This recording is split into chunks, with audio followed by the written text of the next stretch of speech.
ubukungu bw'igihugu ahanini buhera mu baturage. Buri muturage afite ikintu akora kimutuma yinjiza, bituma nawe ekonomi ye muri rusange izamuka, bigatuma bwa bukungu bw'umuturage buzamutse, bituma n'igihugu nacyo kizamuka kuko igihugu kibona umusoro, bigatuma abaturage bigira bakagira imbaraga, bakabasha gukora bakiteza imbere. Iyo biteje imbere, leta izashingana zo kwita ku baturage kubatakaza imbaraga ziragabanuka, ahubwo bagatekereza ibindi bikorwa remezo byazamura abene igihugu. Ubwo ni imihanda, ni amavuriro, ni iki, ariko ibindi bikorwa bishingiye mu bukungu bundi bigakorwa n'abene igihugu. Izo nganda, niba ari umwenegihugu ushinze uruganda rw'imyenda ruri i Burundi, ntabwo bajya guhahira imyenda muri Amerika cyangwa mu Bushinwa, Burundi butwegereye. Tugomba gusanganya amafaranga, azana amanyarwanda, nyahumurundi ayakire, n'abazi Burundi azana amarundi, duhahirane, bitume n'agafaranga kacu k'iwacu muri ibihugu byacu kadata agaciro. Kuko twkomeza gutinda amakimbirane, dutumiza n'intwaro mutuye guhangana, mwiteguye undi, ntabwo abategurwa ubukungu, ahubwo abategurwa iki? Ubushyamirane hagati y'ibihugu byacu. Kandi uko dukomeza gushyamirana, niko dukomeza kudindira mu bukungu. Nyamara bya bihugu byo mu Burayi ngo bushyigikiye kuko twarwana, mu by'ukuri bazaza barwana badutwara mu y'agaciro, baduha izo ntwaro abene igihugu bicane. Twongeye kubaha ikaze bakunzi bacu, mudahwema kutugaragariza urukundo, mudahwema kubera ko tuba turi kumwe umunsi ku munsi, tubahaye ikaze. Tujya tubona mesaje zanyu kandi hari ukuntu igihe cyose dusigira, bitewe n'uko ibiganiro byacu ubyakira. Turabasuhuje muri Amerika y'Amajyepfo, Amerika Latine, kongeraho na Amerika y'Amajyaruguru. Rero dukurikira ari ubwa mbere, tuguhaye ikaze. Hari umuntu wanyandikiye mu masaha mu gitondo arambwira ati, ibi bintu urimo urabona ko yampaye linki y'itangazamakuru cy'Abafaransa bita France 24, ama speech ya nyakubahwa perezida w'u Burundi Evariste Ndayishimiye, yakomeje kugaruka cyane ku Rwanda, abona ko u Rwanda rubangamye muri aka karere, agaragaza imbogamizi abona muri aka karere n'icyerekezo cy'aka karere, abona ko u Rwanda ari ikibazo. Ni kenshi Ndayishimiye yakomeje kugaruka ku kibazo cy'u Rwanda, ariko ugasanga uburyo kigarukaho, ugasanga ni umuntu usa nkaho ushaka guhangana cyane, ari wa muntu ushaka kwerekana imbaraga cyane. Yakomeje kugaragaza mu kwera 2015 u Rwanda rwahungabanya umutekano w'u Burundi, kugeza n'ubu ngo ruracyahungabanya umutekano w'u Burundi. Nyamara iyo dukomeje kumva speech cyane y'u Burundi, ya perezida w'u Burundi cyane, uzasanga ari wa mugabo ugaruka ku mbwirwaruhame cyane ko nakwibasira u Rwanda, no kuvuga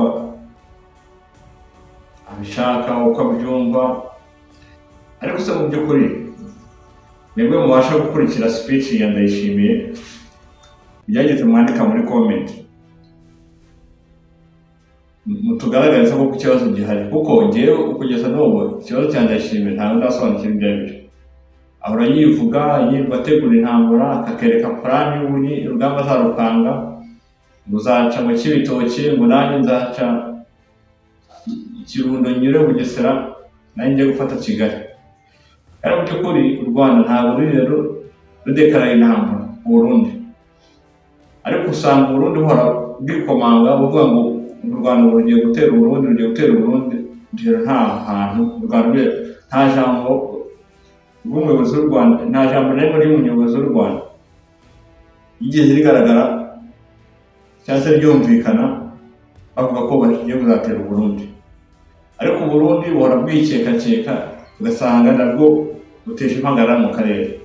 Ariko mu by'ukuri igihe iki kibazo cy'umuperezida w'u Burundi igihe kimaze kundenga, kuko iyo urebye ukabona hirya no hino ukuntu ibintu biba bihagaze.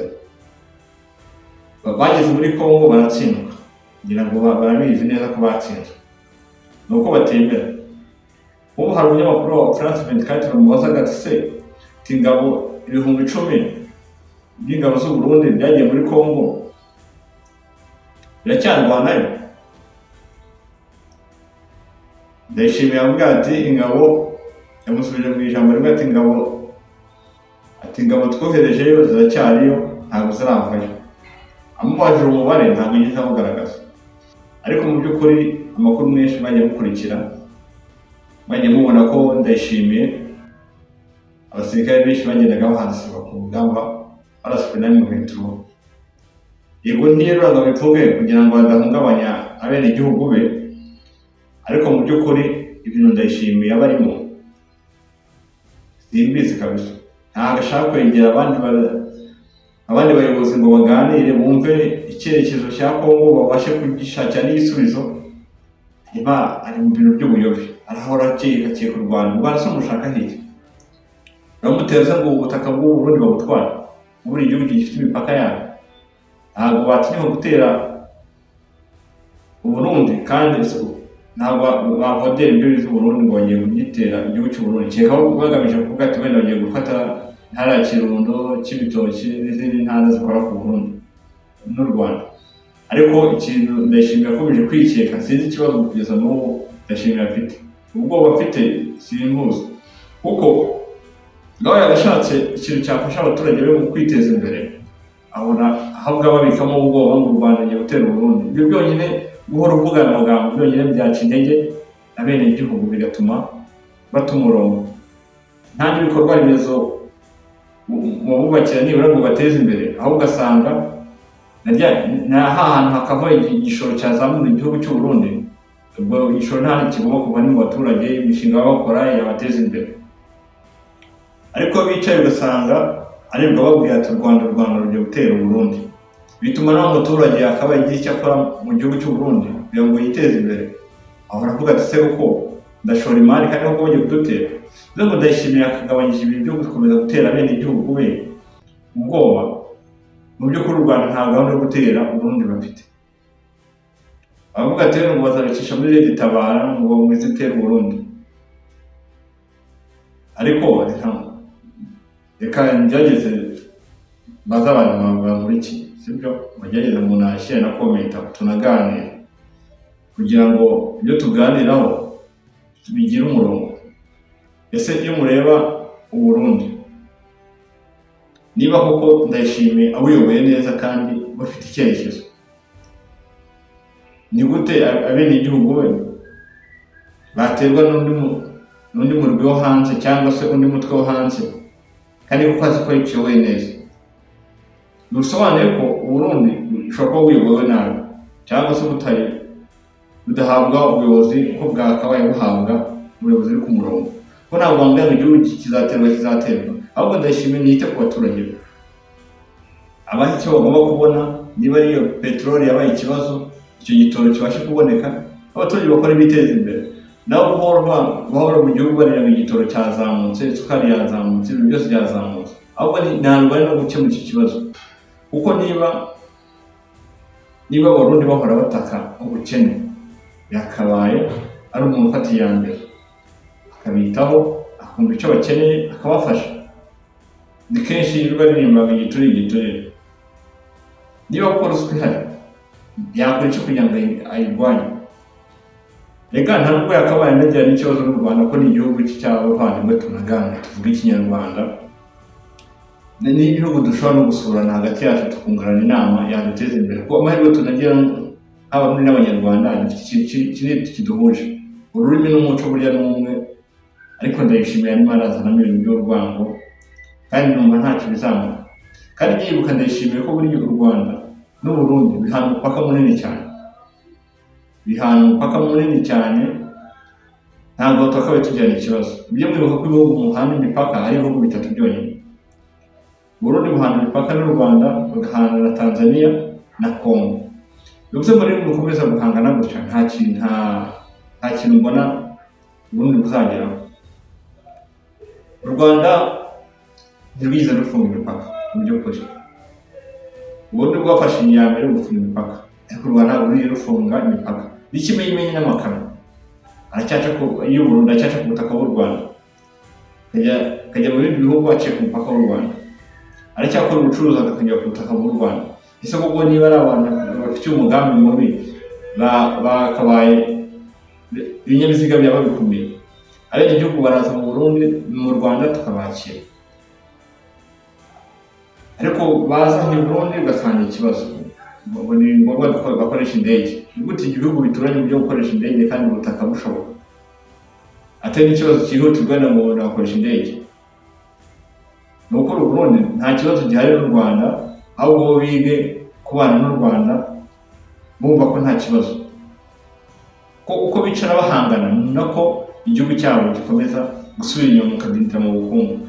Harimo usanga nk'abaturage baho usanga iterambere ryabo rirushaho kugorana kubera ko bahora bafite ubwoba, bavuga ngo leta itabarira batera gushyigikira u Rwanda. Rero turadara amakosa mwayikoreye nk'Abarundi, cyangwa murabizi ko ni abaturage bo muri Kongo, mu burasirazuba bwa Kongo. Murabizi neza ko nubwo wenda bavuga Ikinyarwanda, ntekereza ko Ndayishimiye ibintu byinshi arabizi, amateka y'icya gihugu anakizi cya Kongo, azi ko ari mu burasirazuba bwa Kongo buriya atari Abanyarwanda. Nubwo bavuga Ikinyarwanda ko si Abanyarwanda, yaba Abanyamurenge, yaba ba Goma, Bukavu, bakoresha Ikinyarwanda pe, bitewe n'amateka y'u Rwanda ku mupaka bayikase, aho naho hajemo ikibazo. Ibyo rero ntabwo Ndayishimiye akabaye abitindaho cyane, musange akura n'umutima abaturage. Njye ikintu mbona kiriho, Ndayishimiye akabaye avuga amagambo y'amahoro, byaba na ngombwa bakaza kuganira na perezida w'u Rwanda. Neza ko perezida w'u Rwanda bamusabye ko baganira atabyanga. Ntekereza ko Burundi bafunga imipaka bahahirana ko twahahirana, nk'uko mwazanaga izo ndagara, mukazana imyembe, mukazana n'ibindi bintu byinshi bitandukanye hano mu Rwanda. U Rwanda rwo rukagira ibintu binjiza mu gihugu cy'u Burundi, abaturage bagakora, bagahahirana, bagatera imbere. Kandi ubukungu nanone ikintu ugomba kumenya wowe dukurikiye, ari nako mugira wenda n'abayobozi b'u Burundi bakabaye ari abantu bakora disikuru y'amahoro, kuko urabona ko baravuga abaturage bo muri aka karere dutuyemo, urabizi ko u Rwanda n'u Burundi byongeye biteranyije ni miliyoni 25 z'abaturage. Nubwo iyo ni population nini yakabaye ituma u Burundi ubwabwo n'u Rwanda bihahirana ku kigero nibura cya 50%, ku byo bakeneye nibura by'ibanze 50% nibura bahahirana. Bivuze ngo byakoroha niba u Rwanda rushobora guhinga, dufate nk'urugero bwahinga imyumbati rukeza, wenda u Burundi bwahinga ibijumba bagahahirana, bose bagakora ku mafaranga. Niba ruhinga umuceri, undi akabahinza ibigori bagahahirana. Ubukungu bw'igihugu ahanini buhera mu baturage.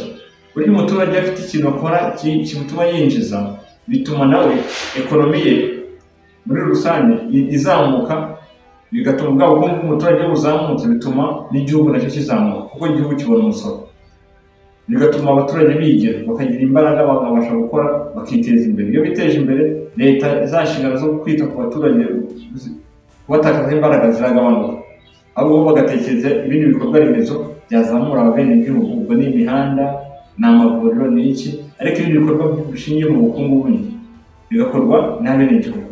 Izo nganda, niba ari umwenegihugu ushinzwe uruganda rw'imyenda ruri i Burundi, ntabwo bajya guhahira imyenda muri Amerika cyangwa mu Bushinwa, Burundi butwegereye. Tugomba gusanganya amafaranga, azana amanyarwanda, nyahumurundi ayakire, n'abazi Burundi azana amarundi, duhahirane, bitume n'agafaranga kacu k'iwacu muri ibihugu byacu kadata agaciro. Uko dukomeza gutinda amakimbirane, dutumiza nk'intwaro ngo tuye guhangana, mwitegura indi, ntabwo abategurwa ubukungu, ahubwo abategurwa iki? Ubushyamirane hagati y'ibihugu byacu. Kandi uko dukomeza gushyamirana niko dukomeza kudindira mu bukungu. Nyamara bya bihugu byo mu Burayi na hehe ngo bushyigikiye kuko twarwana, mu by'ukuri bazaza barwana badutwara mu y'agaciro, baduha izo ntwaro abenegihugu bicara. Nibamara kwicara ni igihombo ku benegihugu. Numva hagomba kuvugwa inkuru z'amahoro hagati y'u Burundi n'u Rwanda kugira ngo ikibazo gihari kibashe gukemuka kandi ibintu bijye ku murongo. Nandi ndayishimira kuvuga akomeza kuzana inkuru no kuvuga ngo Burundi mu Rwanda ruzatera mu Burundi ngo ruciye ngo muri Kongo, ndashimira aho kongera ngo tuyure niba dutera baciye muri Kongo natwe tuzabatera duciye mu Kirundo ngo dufate Kigali. Ibi ntacyo bimaze, ntawe uzafata ubwo butaka ngo bugumane ko munipaka kunikase ibintu birasobanutse. Nawe wayifata byakanya gato bayitakaza kandi mukayitakaza atakaye abantu benshi muri urwo rugamba. Bivuze ngo rero gutekereza urugamba rutwara amafaranga menshi. Wenda se ikintu ndashimira tekereza amafaranga arimo arakura hano muri Kongo, ariko yibuke ko arimo atakaza bene igihugu be, ngabo ni igihombo. Kandi nanone arimo arakarya urwango hagati ya M23 nawe, ko wenda hari M23 ushobora kujya gucika hano hafata kangwa ko ubutaka bwakigenga. Igitekereza wenda ko M23 mushafashe ndayishimiye imbaraga yazo kure izindi imipaka bahita bayifunga. Bivuze ngo rero kugira ngo batekereze ibintu byo guhangana mu ntambara, ahubwo batekereze ukuntu bahahirana. N'ikibazo kiri muri Kongo, ndashimira byakabaye byiza aganira na Tshisekedi, kavuga ati Tshisekedi dore ko bimeze, aba nabe n'igihugu bawe bakejyana za Tanzania amakuru menshi binayafite, bakejyana bakaganira ibintu bakabiha umurongo, kuko babihanye umuntu nteshira byaba ari byiza cyane. Ko mahoro abonetse mu burasirazuba bwa Kongo, Burundi bwakomeza kujya guhahirayo, Tanzania igakomeza guhahirayo, u Rwanda rukomeza guhahirayo, Uganda rukomeza guhahirayo, amafaranga akaboneka, abene igihugu muri Kongo bakabona amafaranga yo kwiteza imbere. Mu bindi bihugu bikikije Kongo nabyo bikaje kwiteza imbere, n'u Rwanda n'u Burundi na Kongo n'Uganda hafi aho bakagisha ibintu bigezaho. Uko bakomeza gutinda mu ntambara ni igihombo gikomeye. Turashimira abakunzi ba Schedule Official, utarakora subscribe ubiho uyikore, comment, like, share. Ndabasaba cyane comment, like, ukanze like tukwereka ko hari ikintu babonye cya ushimishije muri iyi nkuru. Iyo ukanze comment ukagira ikintu wandikamo, hari ikintu bitwereka ko hari ikintu wabashije kumva cyangwa ukeneye kuzasobanukirwa kurushaho, bigatuma icyo gitekerezo wanditsemo tushobora kuzageraho utaha tukagusubiza ibyo udasobanukiwe. Murakoze, mugire ibihe byiza nawe utaha.